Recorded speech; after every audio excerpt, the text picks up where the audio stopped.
Yup. Right back at another video, man. Hey, man, we got Jimmy High Roller. It just keeps getting worse, man. Hey, man, look, man. Y'all know what we came here to do, man. Y'all know what we did come to do, man. We came here to get straight to the point. What we didn't come to do, man, is all that other stuff, man. With that being said, man, let's get right to the video. Jokic is not a top 5 player.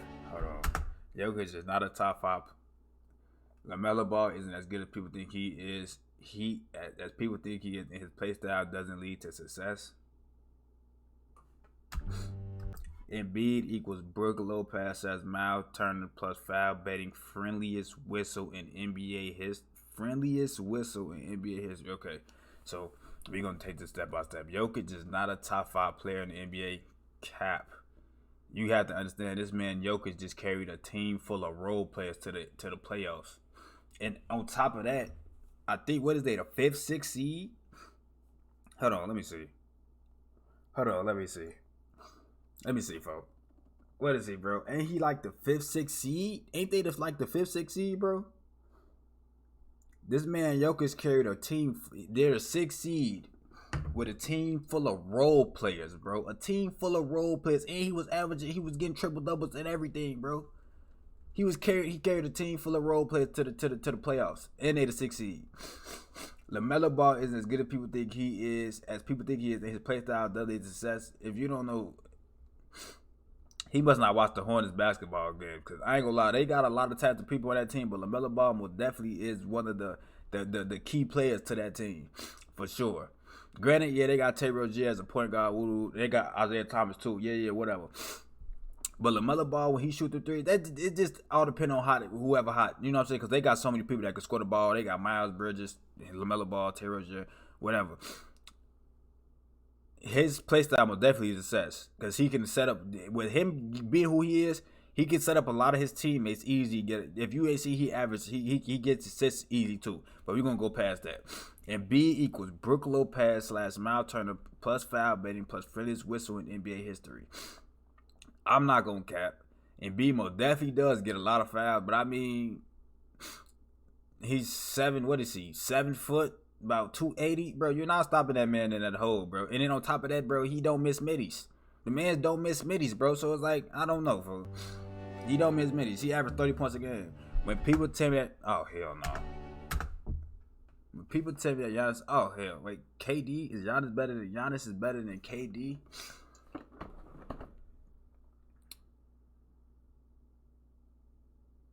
Absolutely not. For NBA count last night, which of these youngsters would you choose to start a team right now? That's kind of tough. That's really kind of tough. Luka is a bucket, but so is Ja Morant. They both a bucket. That's kind of tough. I ain't gonna lie. If I had to go 1-0, I don't know. I can't tell you. No team ever has milked one title like 08 Boston Celtics.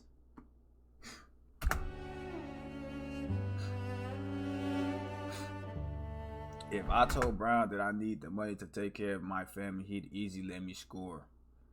Jordan would tell me to get my black ass the fuck out his face and then guard me like his life depended on it. If I told Brown I need the money to take care of my family, he'd easily let me score. That's kind of facts. I don't know about the Brown part, but MJ most definitely would put his all on the line for that. He gonna put his all on it for every game. John Stockton is. Yeah, I'm not gonna get into that. The good old hot take. The necessary evil of the sports world. Through the good ones, the bad ones, and the downright atrocious ones. This is actually the worst hip I've ever seen. I think there was a Bill Simmons Half-Baked Ideas podcast a while ago where they discussed having an NBA version of a bullpen.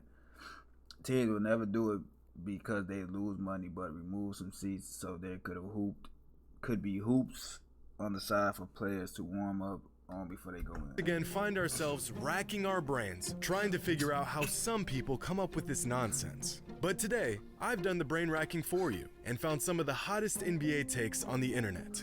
So buckle up. This may be a bumpy ride.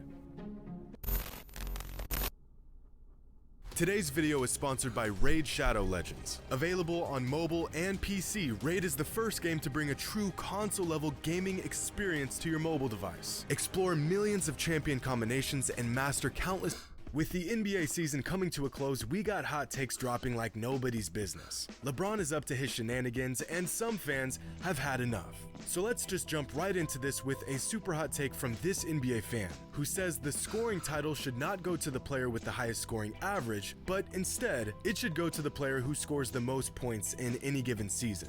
And although I can understand the reasoning behind this take, I don't agree with it. The scoring title has always been about who's putting up the most points when they're on the court. If you make the award about total points in a season, then immediately injuries play far too big of a role in the award. Players get injured, it's just part of the game. And the idea of a player missing out on the award because they maybe sprained their ankle or got COVID and missed out on 10 games is just absurd. Check this out. If we gave the scoring title to the player with simply the most total points in a season, then a player who plays every single game and averages 25 points a game would beat out a player who missed 15 games but averaged over 30 points. One of these players is clearly the better scorer for that season, but the award would go to the guy who avoided injuries. But with that being said, it is kind of crazy that there are currently 10 players who have scored more points this season than LeBron has, and he could still walk away with the scoring title. Has he found a gimmicky loophole in the way that they assess the scoring title? Sure. Has this been the way the NBA has done it for 75 years? Yeah.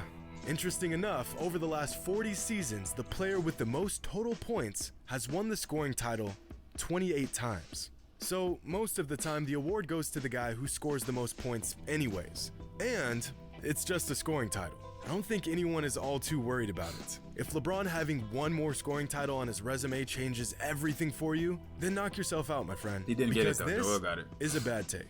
Now, this next one is an absolutely nuclear take. So just stick with me here. This guy says that Ja Morant is having a better season this year than Derrick Rose had in his MVP season. Now let me...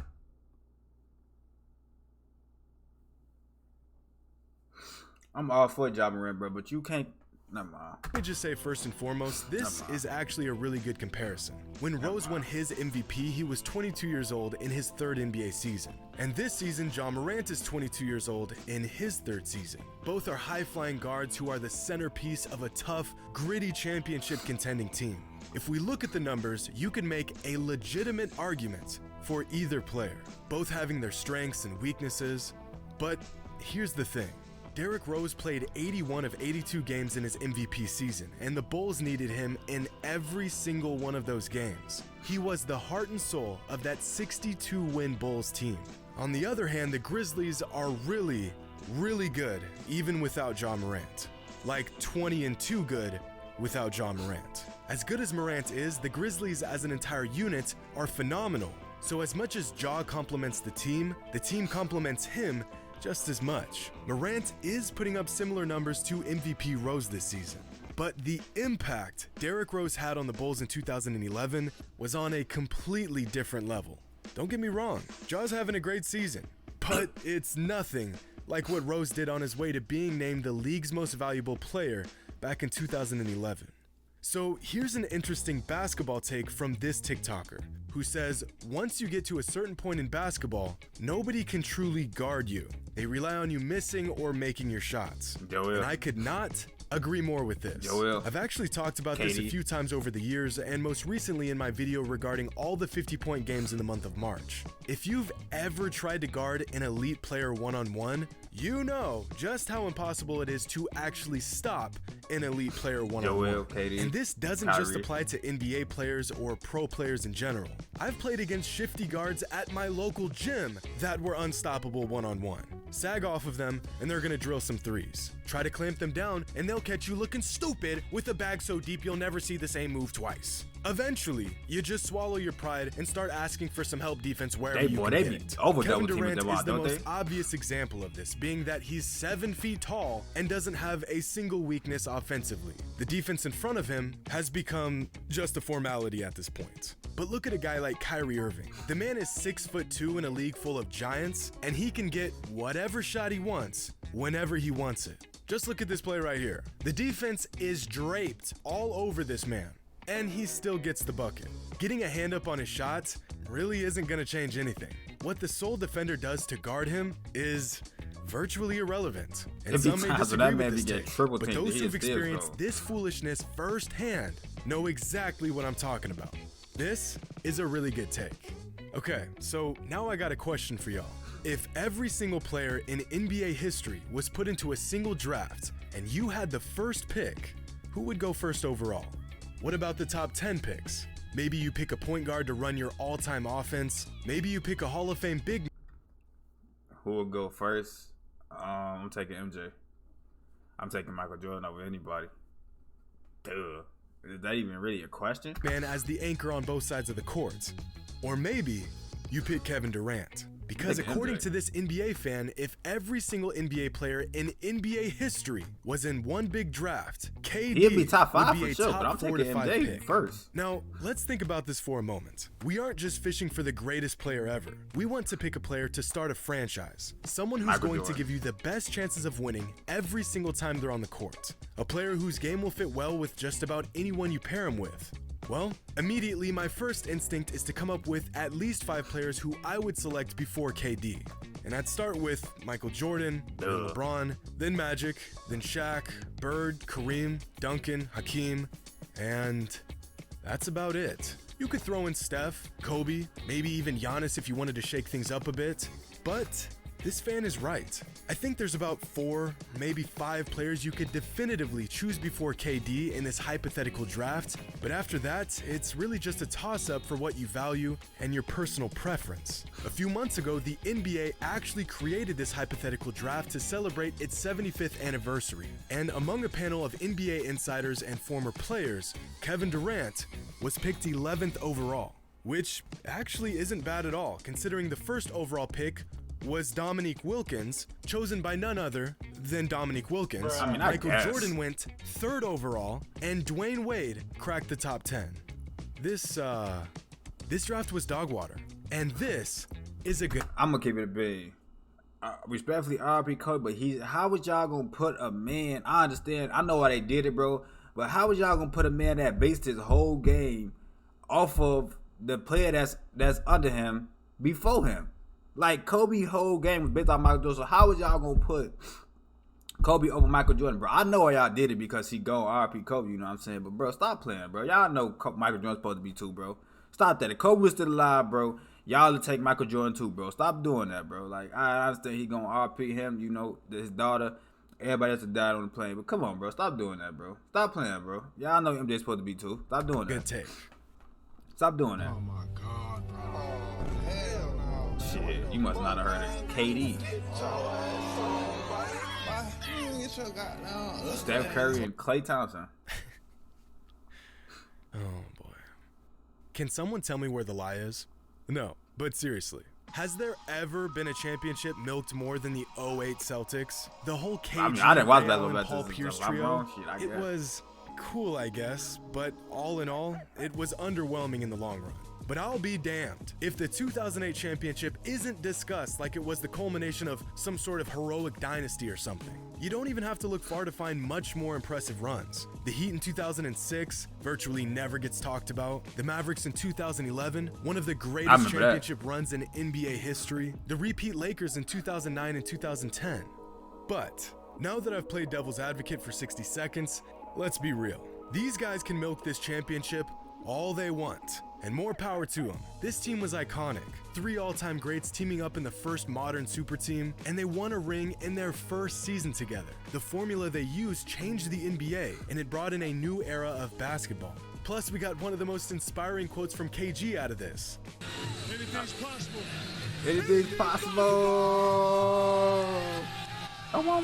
These guys earned the right to talk about this moment in their careers for the rest of time, and I'm all for it.